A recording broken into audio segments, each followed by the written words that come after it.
Hello, theater students, and I am so sorry that I am not in class with you today, but I am positive that I have left you with an amazing substitute and some student substitutes to help you out. Now, today is going to be incredibly simple. Yesterday, we had the opportunity of looking at every single one of your poster designs, and we got the opportunity to critique them. If we didn't get the opportunity to reach your specific poster design, that's all right. I still want you to work on it today. So, if you are somebody that I critiqued, make sure to add all the edits. If you're someone I didn't get the chance to or opportunity to see, go ahead and keep working on that poster.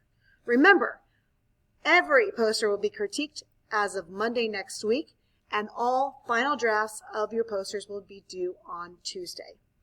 Some basic rules for the class. Number 1. If you need anything at all, please ask the substitute or student substitutes.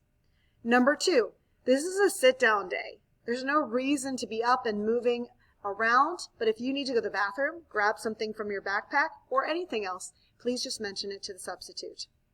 Number 3, remember, I always give extra credit to my classes who have treated their substitutes incredibly well. So keep that in mind as you go through the period. Other than that, I hope you have a great day and an amazing weekend. I'll see you on Monday.